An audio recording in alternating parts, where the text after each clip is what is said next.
La Libye qui doit faire face à l'afflux de migrants, point de départ de milliers de réfugiés qui quittent le continent africain. Mardi, regardez, 560 d'entre eux ont encore fait naufrage en Méditerranée.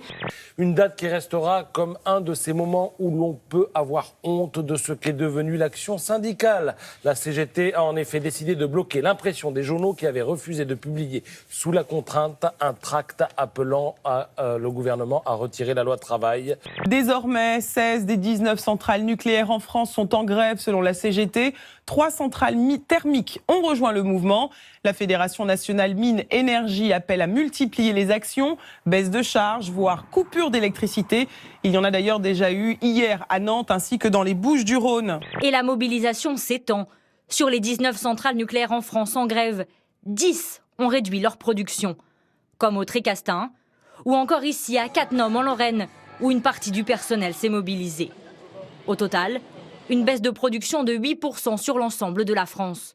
Nos capacités de production en Europe sont très importantes. Et donc, si nous avions des difficultés d'alimentation avec nos ressources propres, naturellement, nous pourrions faire appel, acheter de l'électricité. Ça représenterait un coût supplémentaire pour l'économie et l'industrie. Mais bon sang, on est patriote ou pas dans ces moments-là? Quand la croissance revient, quand on fait baisser le chômage, quand il y a davantage de compétitivité, quand les carnets de commandes sont en train de se remplir, parce que les entreprises, grâce à ce que nous avons fait avec le CIE et le pacte de responsabilité, retrouvent des marges. C'est du sabotage de l'économie.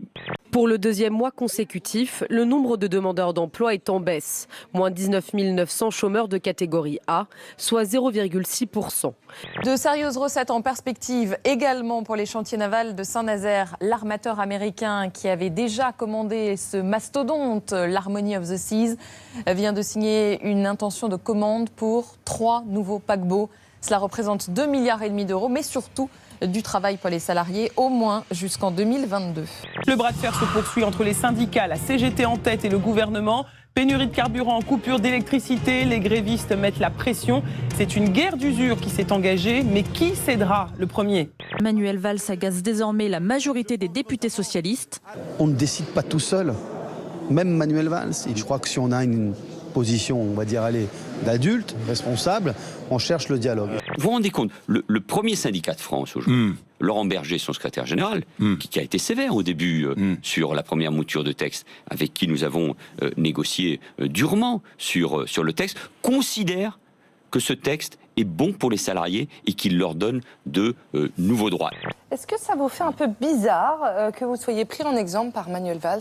Je ne le lui demande pas. Bah oui, ça vous les a fait bizarre ou pas ce matin? Puisque je ne lui demande pas, c'est que j'ai préféré qu'il ne le fasse pas. Voilà, c'est ça. Mais à demi-mot, il vous propose le poste de Myriam El Khomri. Non, mais vous savez, non. Et on entend un peu de bruit dans la cour. J'ai l'impression que vous avez un comité d'accueil, effectivement. Ils sont... Bon, écoutez, voilà.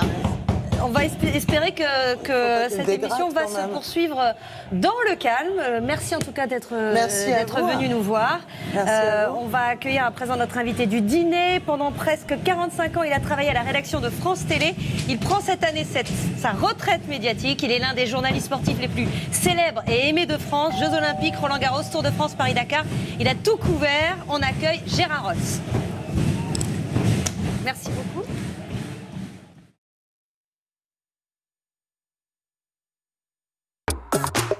C'est l'une des conséquences de la pénurie de carburant. Le terme siphonné bat des records sur les moteurs de recherche. Jamais les internautes ne s'étaient autant renseignés sur le vol d'essence. Et les mots qu'ils tapent en ligne laissent peu de place au doute. Avertissement aux curieux qui voudraient passer à l'acte, le vol est puni de 3 ans de prison et de 45 000 € d'amende.